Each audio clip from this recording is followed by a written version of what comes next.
Hi friends, welcome back to my channel. ఇక్కడ బాలుగాడు మంత్రించిన నిమ్మకాయ ఒకటి తీసుకొచ్చాడే.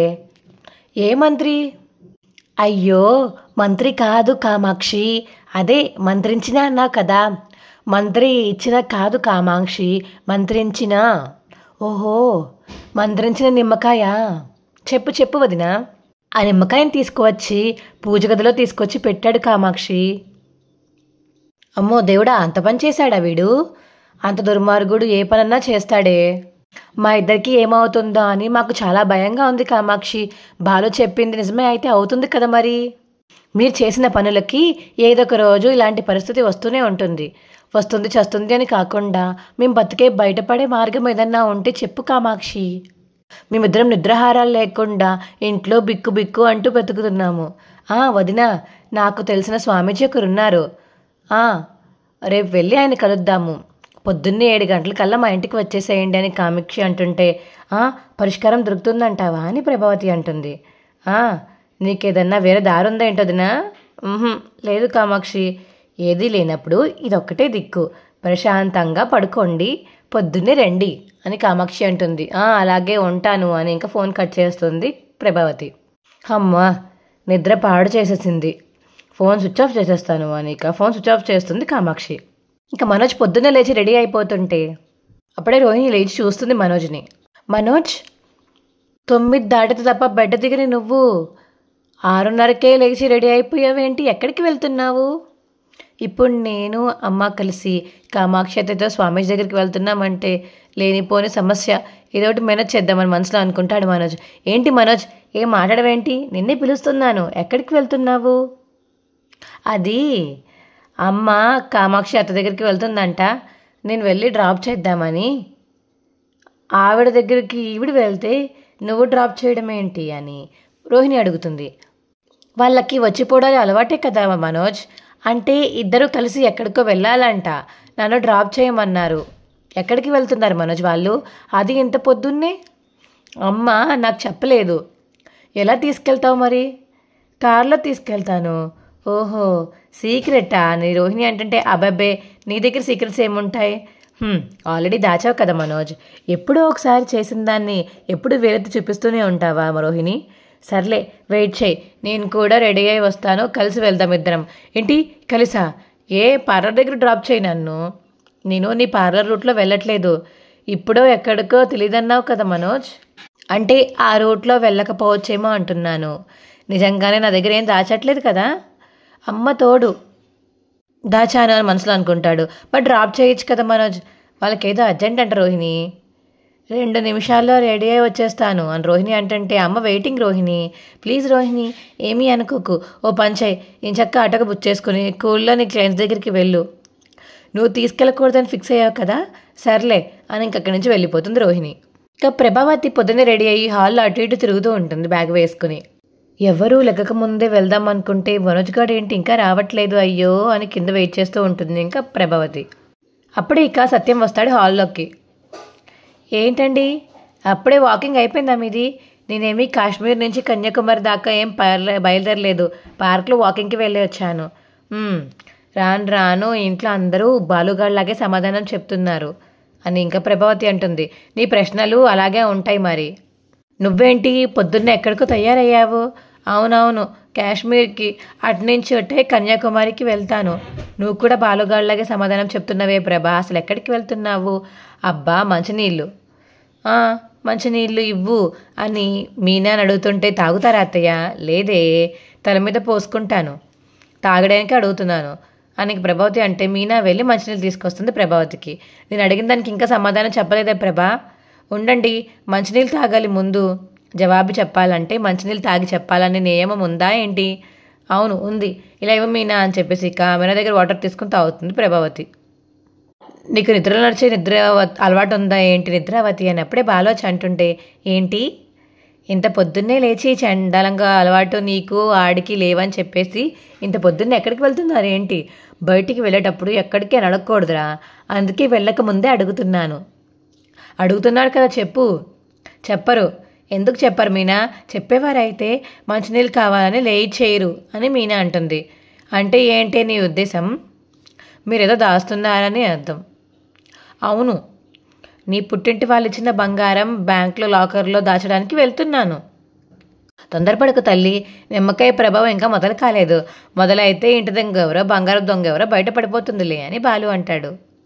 అది ఎలాగో బయటపడుతుంది లేండి, కానీ ఇంత పొద్దున్నే ఎక్కడికి వెళ్తున్నారని మాత్రం చెప్పకుండా దాస్తున్నారు అని మీనా అంటుంది. మరి అదెలా బయటపడుతుందండి? ఏంటే బయటపడేది? నేను కామాక్షి దగ్గరికి వెళ్తున్నాను. ఎందుకు అని సత్యం అడుగుతుంటే అక్కడేం దాచిపెట్టారని మీనా అంటుంది. ఏంటి? అదే అత్తయ్య, ఇంత పొద్దున్నే ఆవిడ దగ్గరికి ఎందుకు అని. కామాక్షికి ఒంట్లో బాగాలేదంట. ఏమైందంట? ఏం లేదు, ఒంట్లో బాగాలేదు అని చెప్పింది. ఓహో, మీ ఇద్దరు పిన్నిని హాస్పిటల్కి తీసుకువెళ్తున్నారా అని రోహిణి అంటుంటే, అవును రోహిణి, పాపం నాకు ప్రతి విషయంలోనూ తను సాయంగా ఉంటుంది కదా. మరి మీరు కామాక్షి పిన్ని ఫంక్షన్కి వెళ్తున్నారని మెట్లు దిగుతూ మనోజ్ చెప్పాడు అని ఇక రోహిణి అంటుంది. షాకింగ్ ఫేస్తో అలా చూస్తూ ఉండిపోతుంది ప్రభావతి. అంటే ఫంక్షన్కి వెళ్దామని అనుకున్నాము, వెళ్దాం అనేసరికి ఒంట్లో బాగాలేదని చెప్పేసి ఆగిపోయాము, అందుకే హాస్పిటల్కి తీసుకువెళ్తున్నాము. ఏంటి 6 గంటలకి హాస్పిటల్ నీ కోసం ఎవరు తెరుస్తారంట? అంటే 10 దాకా ఆగాలా? ఏమన్నా అయితే ఇప్పుడు ఏంటండి ఇంతమంది ఇన్ని ప్రశ్నలు వేస్తున్నారు? రే నువ్వు రారా, రే నువ్వెక్కడికి రాని బాలు మనోజ్ నాపుతుంటే. అవును, నేనెక్కడికమ్మా? రే హాస్పిటల్కి నీ కారులోనే తీసుకెళ్ళాలని చెప్పాను కదరా. అవునమ్మా అవును, అమ్మ చెప్పింది. ఫంక్షన్కి అని చెప్పిందా, హాస్పిటల్కి అని చెప్పిందా? అదే చెప్పింది, ఇది చెప్పింది, రెండూ చెప్పింది, నేనే మర్చిపోయాను అని మనోజ్ అంటుంటే, అవును మీ లెక్కలో ఇది అర్ధరాత్రి కదా, ఇంత తొందరగా ఎందుకు లేసావు? అంటే అమ్మని డ్రాప్ చేసి ఆ ట్రైన్కు డ్రాప్ చేసి నేను డీలర్స్కి మీటింగ్కి వెళ్దామని అని మనోజ్ అంటుంటే, ఇంతకీ అత్తకి ఏమైందో తెలుసా అని బాలు అడుగుతాడు. తెలుసు, ఆరోగ్యం బాగాలేదు. అది అమ్మాయి చెప్పింది లేరా. జ్వరమా, జలుబా, తలనొప్ప, కడుపు నొప్పి అని మనోజ్ అంటుంటే జ్వరం అని చెప్పేసి ప్రభావతి అంటుంది. రెండిట్లో ఏమొచ్చింది? కడుపు నొప్పి అని ప్రభావతి అంటుంటే జ్వరం అని చెప్పేసి మనోజ్ అంటాడు. నాన్న చెరొకటి చెప్తున్నారు, వీళ్ళిద్దరూ కలిసి ఏదో కొంపముంచే పనికే వెళ్తున్నారు. ఈ విషయం మీకు ఇప్పుడే అర్థమైందా? నాకు ఎప్పుడో అర్థమైంది అని మీనా అంటుంది. ఏయ్ ఏంటే నీకు అర్థమైంది? అసలు మేము బయటికి వెళ్తుంటే మీ అందరూ కలిసి ఇన్ని ప్రశ్నలు ఎందుకు వేస్తున్నారు? రేయ్ నువ్వు రారా మనోజ్, హాస్పిటల్కి కదా వెళ్ళేది, దేవుడికి దండం పెట్టుకుని విభూతి పుట్టుకుని వెళ్ళు. ఏంటి ఇప్పుడా? నేను గుడికి వెళ్ళమనలేదు, ఇంట్లో కూడా దేవుడు ఉన్నాడు అని సత్యం అంటుంటే సరే అని చెప్పేసి ఇక దేవుడు మందిరం దగ్గరికి వెళ్తుంది. ఇంకక్కడ నిమ్మకాయ చూసి వెళ్ళిపోతుంది ప్రభావతి. కామాక్షిని తీక వేసుకుని గుడికి వెళ్తాంలేండి, 7 గంటలకల్లా హాస్పిటల్కి వెళ్ళాలి, పదరా. అదేంటి 7 గంటలకే ఏంటి అని చెప్పేసి బాలు అంటుంటే, వీడికి 8ంటికి మీటింగ్ ఉంది అందుకని. రేయ్ 8ంటికే మీటింగ్ ఉందా నీకు అని బాలు మనోజ్ అడుగుతుంటే, బాబోయ్ రేయ్ ఇంకొక ప్రశ్న అడిగావంటే మూతుపల్లి రాళ్ళు కొట్టేస్తాను, నువ్వు రారా అని చెప్పేసి మనోజ్ని తీసుకుని వెళ్ళిపోతుంది ప్రభావతి. రోహిణి, నువ్వెవరో క్లయింట్ దగ్గరికి పొద్దున్నే వెళ్ళాలన్నావు కదా, నువ్వు కూడా అదే కారులో వెళ్ళు. అవును వెళ్ళు అని, అలా కారులో వెళ్ళు, తొందరగా వెళ్ళు అని మీనా బాలు అంటుంటే, ముందు హాస్పిటల్ ముఖ్యం. పాపం కామాక్షి పిన్నికి ఎలా ఉందో ఏంటో, నేను కాసేపు అయ్యాక ఈ ఆటోలోనే వెళ్తానులే బాలు అని పైకి వెళ్ళిపోతుంది ఇంక రోహిణి. అమ్మా మీనా, నువ్వు కాఫీ పెట్టమ్మా, బ్రష్ చేసి వస్తాను. అలాగే మావయ్య అని మీనా అంటుంది. ఏవండి ఏంటండి ఇద్దరూ కలిసి నిజంగా కామాక్షి పిన్ని దగ్గరికే వెళ్తున్నారా? అంతా ఒత్తిదే, చెరో జవాబు చెప్తున్నారు కదా, ఇంకా నీకు అర్థం కాలేదా మీనా? మా అమ్మ మంత్రించిన నిమ్మకాయని చూసి బెదిరిపోతుంది, అది గమనించావా? అవును, విభూది కూడా పెట్టుకోకుండా వచ్చేశారు కదా. వాళ్ళు ఎక్కడికి వెళ్తున్నారో తెలియదు కానీ మీనా తొందరగా బయటపడతారు మాత్రం అర్థమైంది నాకు అని బాలు అంటాడు. మనోజ్, ప్రభావతి, కామాక్షి ఇంకా స్వామీజీ దగ్గరికి వెళ్తారు. ఏంటి కామాక్షి నమ్మచ్చంటవి పంతుల్ని, అదేంటోందా అంత మాట అన్నావు?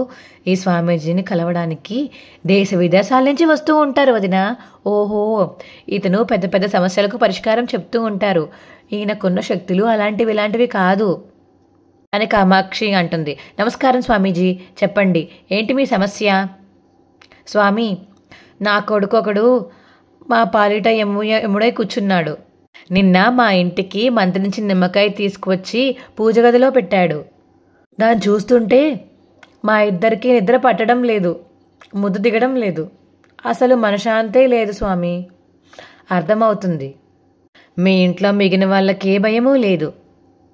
మీ ఇద్దరికి మాత్రమే భయమేస్తుందంటే మీరు ఏదో పెద్ద తప్పు చేశారు అని స్వామీజీ అంటాడు.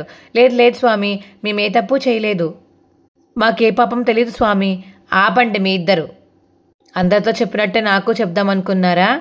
మీరు అబద్ధం చెప్పి ఎవరినైనా మోసం చేయొచ్చు, కానీ దేవుణ్ణి మోసం చేయలేరు. ఆ దేవుళ్ళకి మానవ రూపాలు ఇచ్చిన స్వామీజీలు మేము. అర్థమవుతుందా? ఎందుకు కూడా ఇక్కడ అబద్ధాలు చెప్తారు? నిజమే చెప్పండి. వైద్యుల దగ్గర స్వామీజీల దగ్గర నిజాలే చెప్పాలి అని కామాక్షి అంటుంది. నిజమే స్వామి, వీడు నా పెద్ద కొడుకు మనోజ్. వీడికి ఒక సమస్య వస్తే వీడిని కాపాడడానికని నా రెండో కొడుకు పెళ్ళాం నగలు తీసి ఇచ్చాను. అవి వీడు తీసుకువెళ్ళి అమ్మేశాడు. వాళ్ళకి ధైర్యం చేసి నిజం చెప్పలేకపోయాము. వాళ్ళు ఎలాగైనా నిజం బయట రాబట్టాలని చెప్పేసి మంత్రించి నిమ్మకాయ తీసుకొచ్చి దేవుడి దగ్గర పెట్టారు. 24 గంటల్లోపు నగలు దొంగతనం చేసిన వాళ్ళకి ఏదేదో జరుగుతుంది అని చెప్పాడు. వాడా మాట అన్నప్పటి నుంచి మా పరిస్థితి ఇదిగో ఇలా తయారైంది స్వామి అని ప్రభావతి చెప్తుంది. స్వామి మీరు చెప్పండి, వాడు మంత్రించి నిమ్మకాయ తీసుకురావడం, 24 గంటల్లో మాకేదో అవుతుండడం ఇదంతా అబద్ధమే కదా, మమ్మల్ని భయపెట్టడం అని అలా చెప్పాడు కదా అని మనోజ్ అంటుంటే, లేదు, తప్పు చేసిన వాళ్ళకి ఖచ్చితంగా శిక్ష పడుతుంది. అంటే ఏంటి స్వామి? అంటే నిజంగా నిమ్మకాయకి అంత శక్తి ఉందా? నిమ్మకాయ ప్రభావం మీకు మొత్తం పూర్తిగా తెలియడం లేదు. మనకి దాహం వేస్తే నిమ్మకాయ పిండి జ్యూస్ తాగుతాము. అదే నిమ్మకాయకి మంత్రిస్తే మనిషిని పీల్చి పిప్పి చేస్తుంది, బ్రతుకుండగానే చచ్చిన శవంలాగా మార్చేస్తుంది అని స్వామీజీ అంటుంటే, అమ్మో ఆపేయండి స్వామీజీ, ఆపేయండి. మీరు అలా చెప్తుంటే ఒంట్లో వణుకు వస్తుందండి. అలాంటివేమీ జరగకుండా మీరే కాపాడాలి స్వామి. చూడండి స్వామి, పాపం తల్లి కొడుకు మీద ప్రేమతో తప్పు చేసింది. కొడుకు సమస్యల నుంచి బయటపడాలని తప్పు చేశాడు. కారణం ఏదైనా తప్పు తప్పే కాబట్టి మీరే ఏదో ఒక పరిష్కారం చూపించండి స్వామి అని కామాక్షి అడుగుతుంటే, ఇంకక్కడ విభూతి తీసుకుని మంత్రాలు చదివి వాళ్ళ మీద విసురుతాడు స్వామీజీ. దోమలు ఎక్కువ వస్తుంటే పొగమందు కొట్టినట్టు మా లాంటి సమస్యలతో ఉన్న వాళ్ళకి ఈ విభూతి చల్లితే సరిపోతుందేమో అమ్మ అని మనోజ్ అంటుంటే, రే నువ్వు మాట్లాడకు, సైలెంట్గా ఉండని ప్రభావతి అంటుంది. ఇక నిమ్మకాయ తీసుకుని మంత్రించి ఇదిగో అమ్మ అని ప్రభావతికి ఇస్తుంటే, ఈ నిమ్మకాయ తీసుకోండి అని ప్రభావతికి ఇస్తాడు. అదేంటి స్వామి ఒక్క నిమ్మకాయ ఇస్తున్నారు, నాకు లేదా అని మనోజ్ అడుగుతుంటే, ఇద్దరు చేసింది ఒక తప్పే కాబట్టి ఒక నిమ్మకాయ చాలు. నేను దీన్ని మంత్రించాను, దీన్ని తీసుకువెళ్ళి మీరు మీ పూజ గదిలో ఉన్న నిమ్మకాయకి ఎడం వైపున పెట్టండి. దాని శక్తి దానికి తగ్గిపోతుంది. ఒకవేళ ఆ నిమ్మకాయకి ఇంకా ఎక్కువ శక్తి ఉంటే అని చెప్పేసి మనోజ్ అంటుంటే, రే అప్రాచ్యుడా, నా శక్తినే సందేహిస్తున్నావా? లేదు స్వామి, నా శక్తి ఎలా ఉంటుందో నీ మీద షాంపుల్ చూపించమంటావా? వద్దు స్వామి, అంత పని చేయకండి. రే మనోజ్, కాస్త కుదురుగా ఉండు. అలాగే అత్త, ఆ నిమ్మకాయకి ఎంత శక్తి ఉన్నా నేను ఇచ్చిన ఈ నిమ్మకాయ ముందు అది ఎందుకు పనికిరాదు. తెల్లవారేసరికి ఏ నిమ్మకాయ అయితే ఎర్రగా మారుతుందో దానికి తక్కువ శక్తి ఉన్నట్టు. అర్థమవుతుందా? అలాగే స్వామి. తర్వాత ఏం చేయాలి స్వామి అని మనోజ్ అంటుంటే, నువ్వేం చేయాల్సిన అవసరం లేదు, నీకొక పెద్ద బండి ఇస్తాను. పెద్ద పండంటే పనస పండిస్తారా అని మనోజ్ అంటుంటే, రే మనోజ్ ఊరుకో అని చెప్పేసి కామాక్షి అంటుంది. ఇక మీరు బయలుదేరొచ్చు అని చెప్పి స్వామీజీ చెప్పడంతో, వదిన డబ్బులు ఇచ్చేయని చెప్పేసి ఇక్కడ డబ్బులు ఇచ్చేస్తారు స్వామీజీకి. చూడండి, మీరు నమ్మకంతో వెళ్ళండి, మీకు ఎలాంటి సమస్య ఉండదు, ధైర్యంగా ఆ నిమ్మకాయ పూజ గదిలో పెట్టి పడుకోండి అని చెప్పేసి స్వామీజీ అంటుంటే, అలాగే స్వామి వచ్చేస్తాం స్వామి, వెళ్ళొస్తామని చెప్పేసి అక్కడి నుంచి లేచి బయటికి వెళ్ళిపోతారు. ఇక ఇంటికి వెళ్ళిపోయి దేవుడి గదిలో ఎలాగైనా నిమ్మకాయ పెడదామని అలా కట్టెన్ తీసి చూస్తూ ఉంటారు ప్రభావతి మనోజ్. నువ్వు మీనా అని పిలిస్తే అది రానా అని వస్తుంది. ఎందుకు అలా పిలుస్తున్నావు? వద్దమ్మా పిలవకు, ఎవరు లేరులేమ్మా పద అని చెప్పేసి ఇక లోపలికి వెళ్తారు మనోజ్ మరియు ప్రభావతి. ఇక ఇంట్లో అటు ఇటు చూసుకుని నిమ్మకాయ అయితే బయటకు తీస్తారు. రే ములుని ములుతోనే తీయాలని సామెత ఊరికే అన్నారా? నిమ్మకాయల మంత్రాన్ని నిమ్మకాయతోనే తిప్పి కొట్టాలి అని ప్రభావతి అంటుంటే, అమ్మ ముందు తీసుకెళ్ళి అక్కడ పెట్టమ్మా. ఉండరా, నువ్వు వెళ్ళిపెట్టు. ఏమవుతుందమ్మా? ఏ తలకాయ నొప్పో ఏంటో ఇది, ఈ నిమ్మకాయకి భయపడాల్సి వస్తుందిరా, నువ్వే తీసుకెళ్ళి పెట్టరా. నాకు ఆ నిమ్మకాయని చూస్తూనే మూతి వంకరికి వెళ్ళిపోతుందమ్మా, చెయ్యి వంకరికి వెళ్ళిపోతుందమ్మా, నా వల్ల కాదమ్మా, నువ్వే పెట్టమ్మా. నా చెయ్యి కూడా భరతనాట్యం చేస్తుందిరా. నువ్వు దేనికి భయపడవు కదమ్మా? దీనికి భయపడుతున్నానరా బాబు.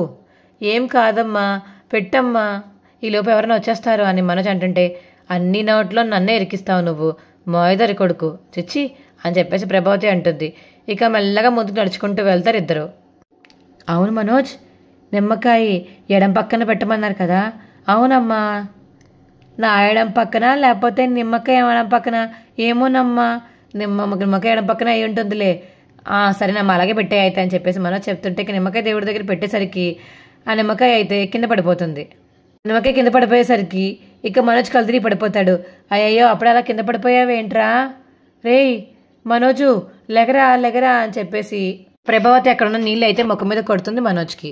అయ్యో ఏమైందమ్మా పిరికి సన్నాసి, ఏం కాలేదులే లెగరా, నిమ్మకాయ ఏది? అబ్బా ఇదిగో నిమ్మకాయ, ఇదిగో నువ్వు పెట్టు.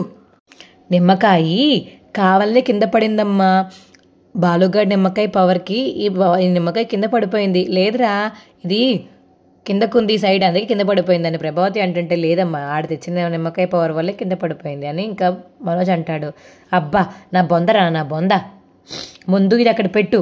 అమ్మ నేనా, నువ్వే పెట్టాలి రారా. వద్దమ్మా సరిపెట్టు అక్కడ అని చెప్పేసి మన చేతిలో పెడుతుంది నిమ్మకాయ. మనోజ్ అక్కడ నిమ్మకాయ పెట్టేస్తాడు. ఇక అమ్మయ్య అనుకుంటుంది ప్రభావతి. ఆ దేవుడికి దండం, మాకు ఏం కాకూడదు అని చెప్పేసి దండం పెట్టేసుకుని ఇంక అక్కడి నుంచి వెళ్ళిపోతారు మనోజ్ మరి ప్రభావతి. అప్పుడే ఇక మీనా కిందకు వస్తుంది, కిచెన్ రూమ్లోకి వెళ్తుంది. అప్పుడే బాలు కూడా బయట నుంచి ఇంటికి వస్తాడు. ఇక దేవుడి దగ్గర 2 నిమ్మకాయలు చూసి నవ్వుతూ ఉంటాడు బాలు.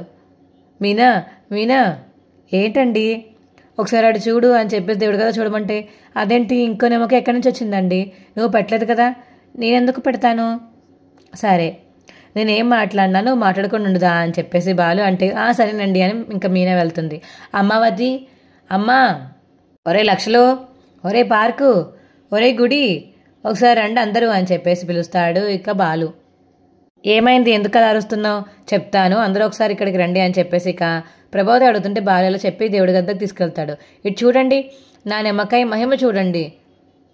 ఆ 2 నిమ్మకాయ ఎక్కడిది అని పార్లర్ అమ్మ అంటుంటే, వచ్చేటప్పుడు ఇది కడుపుతో ఉంది, ఇందాకే డెలివరీ అయింది, తల్లి బిడ్డ క్షేమంగా ఉన్నారని బాలు అంటాడు. ఇంకా అలా చూస్తూ ఉండిపోతుంది ప్రభావతి. నెక్స్ట్ వచ్చే ప్రేమలో అయితే, నా పాపం పండిందమ్మా, దేవుడు చూస్తున్నాడంటే ఏదో అనుకున్నాను, ఏం చేద్దాం అని ప్రభావతి మనోజ్ మాట్లాడుకుంటే, ఆ నిమ్మకాయ తీసుకెళ్ళి ఎక్కడన్నా పాతి పెడదామమ్మా అని చెప్పేసి ఇంకా నిమ్మకాయని తీసి బయటికి వెళ్తుంటే అప్పుడే బాలు లైట్లు వేస్తాడు. ఇంట్లో వాళ్ళందరికీ దొరికిపోతారు. మనిషికి పుట్టావేంట్రా నువ్వు, నా భార్యను మింగి చచ్చావేంట్రా అని బాలు అంటుంటే, ఆ నగలు తీసిచ్చింది మీరు కదా అత్తయ్య అని చెప్పేసి మీనా అంటుంటే, ఏమన్నావే అని మీనాని కొట్టబోతుంటే ఇక సత్యం అయితే ఆపేస్తాడు ప్రభావతిని కొట్టకుండా. వాటిని అమ్మేసింది నువ్వేనా? నేను కాదు నాన్న, రే చెప్పరా అని చేయలేపుతుంటే ఇక బాలు, అవును నేనే నగలు అమ్మేశాను అని ఇక మనోజ్ అంటాడు, ఒప్పేసుకుంటాడు. ఈ విషయం అమ్మకు కూడా తెలుసు, చిచ్చి చెడబుట్టావు కదరా నువ్వు అని చెప్పేసి మనోజ్ని కొడుతుంటే ఇక ప్రభావతి అడ్డుపడుతుంటే ప్రభావతిని కూడా కొట్టబోతాడు ఇక సత్యం. మా వీడియో మీకు ఎలా అనిపించిందో కింద కామెంట్ సెక్షన్లో తెలియచేయండి. మా వీడియో కనుక నచ్చితే మా వీడియోని లైక్ చేసి తప్పకుండా మా ఛానల్ సబ్స్క్రైబ్ చేసుకోండి. పక్కనే ఉన్న గంట సింబల్ మీద క్లిక్ చేయండి. అప్పుడే మేము చేసే వీడియోలు మీకు రోజు వస్తాయి. Bye friends.